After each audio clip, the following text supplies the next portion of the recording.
press the bell icon on the YouTube app and never miss another update. السلام علیکم ورحمۃ اللہ وبرکاتہ۔ آج ہم بیان کریں گے قربانی کی فضیلت کیا ہے، اور نبی پاک صلی اللہ تعالیٰ علیہ وسلم نے قربانی کے تعلق سے ہمیں کیا حکم دیا، اس کی فضیلتیں کیا بیان فرمائی۔ آقا کریم صلی اللہ تعالیٰ علیہ وسلم ارشاد فرماتے ہیں کہ قربانی کے ہر بال کے بدلے میں قربانی کرنے والے کو اللہ تبارک و تعالیٰ ایک حسنہ اور نیکی عطا فرماتا ہے۔ جب صحابہ کرام رضوان اللہ تعالیٰ علیہ مجمعین نے پوچھا کہ یا رسول اللہ صلی اللہ علیہ وسلم یہ قربانیاں کیا ہیں، تو آقا کریم صلی اللہ علیہ وسلم نے ارشاد فرمایا کہ تمہارے باپ حضرت ابراہیم علیہ السلام کی سنت ہے۔ تو صحابہ نے عرض کیا یا رسول اللہ صلی اللہ علیہ وسلم اس میں ہمیں کیا ملے گا؟ تو سرکار نے ارشاد فرمایا ہر بال کے بدلے میں ایک نیکی۔ تو صحابہ کرام نے عرض کیا یا رسول اللہ صلی اللہ علیہ وسلم اگر کوئی بندہ دمبے کو ذبح کرے کہ جس میں کثیر بال ہوتے ہیں تو کیا اللہ تعالیٰ اس کے بھی ہر بال کے بدلے میں ہمیں نیکی عطا فرمائے گا؟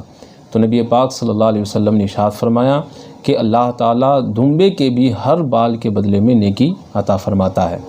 تو قربانی کا جانور جب کوئی انسان ذبح کرتا ہے تو اس جانور میں کتنے بال ہوتے ہیں، ہر بال کے بدلے میں اللہ تعالیٰ اسے ایک نیکی عطا فرماتا ہو تو اندازہ لگائیے کہ کتنے لاکھوں نیکیاں اس بندے کو اللہ تبارک و تعالیٰ عطا فرماتا ہے۔ ایک روایت میں آتا ہے کہ جس نے خوش دلی کے ساتھ قربانی کی تو کل قیامت کے دن یہی قربانی اس انسان کے لیے جہنم سے رکاوٹ بن جائے گی، اور جو بندہ خوش دلی کے ساتھ میں یعنی اللہ کی رضا کے لیے خوش ہو کر کہ اللہ تبارک و تعالیٰ نے مجھے اس لائق بنایا کہ میں اس کی بارگاہ میں قربانی پیش کروں، اور وہ بندہ پوری رغبت کے ساتھ ذوق و شوق کے ساتھ میں بغیر کسی مجبوری کے اور پچھتاوے کے صرف اللہ تعالیٰ کی رضا کے لیے خوش ہو کر جب کوئی بندہ قربانی کرتا ہے تو کل قیامت کے دن یہی قربانی اس بندے اور دوزخ کے درمیان رکاوٹ بن جائے گی اور اس بندے کو دوزخ میں داخل ہونے سے بچا لے گی۔ ایک روایت میں نبی پاک صلی اللہ تعالیٰ علیہ وسلم نے ارشاد فرمایا حضرت فاطمہ الزہرا رضی اللہ تعالیٰ عنہا سے کہ فاطمہ جب تمہاری قربانی کا جانور ذبح ہونے والا ہو تو تم اس کے قریب میں کھڑی رہا کرو،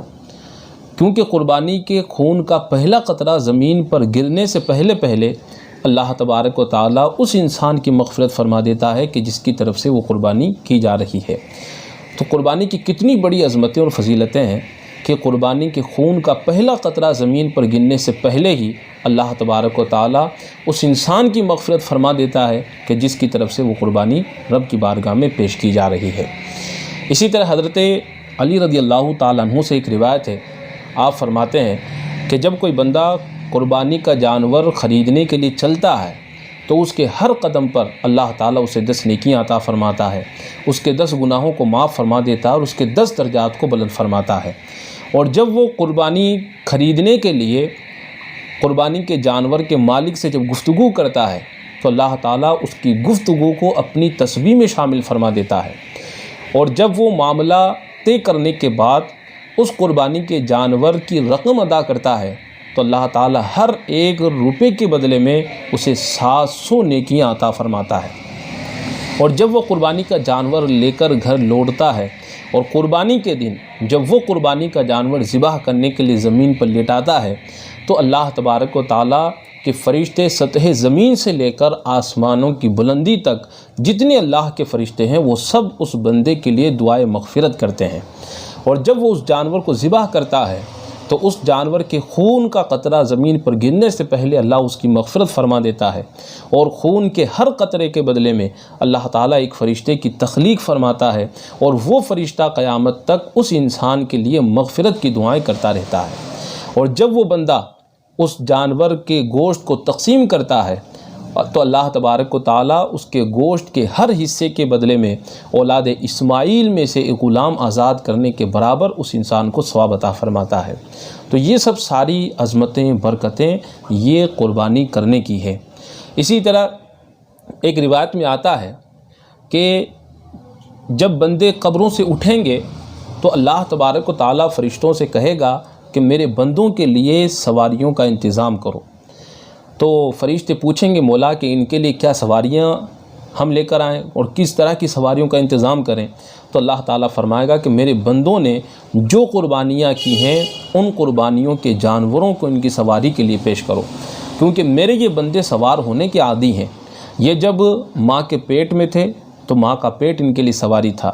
جب پیدا ہوئے تو ماں کی گود ان کے لیے سواری بنی، جب کچھ بڑے ہوئے تو باپ کا کندھا ان کے لیے سواری بنا، جب پھر اس کے بعد میں کچھ اور بڑے ہوئے تو پھر زمین کے اندر چوپائے، جانور وغیرہ، سمندر میں کشتیاں ان کی سواری کے اسباب بنے، ان کی سواری کے سامان بنے۔ اور پھر اس کے بعد میں کہ جب یہ اس دنیا سے فوت ہوئے تو اس دنیا سے فوت ہونے کے بعد بھی یہ اپنے مومن بندوں اور اپنے مومن بھائیوں کے کندھوں پر سوار ہو کر قبر میں آئے ہیں، تو لہذا میرے یہ بندے سوار ہونے کے عادی ہیں، لہذا ان کی سواریوں کا انتظام کرو۔ تو اللہ تبارک و تعالیٰ کے وہ فرشتے قربانی کے ان جانوروں کو لے کر آئیں گے اور وہ بندہ اپنی انہی قربانی کے جانوروں پر بیٹھ کر رب کی بارگاہ میں حاضر ہوگا۔ تو اس لیے ہمیں قربانی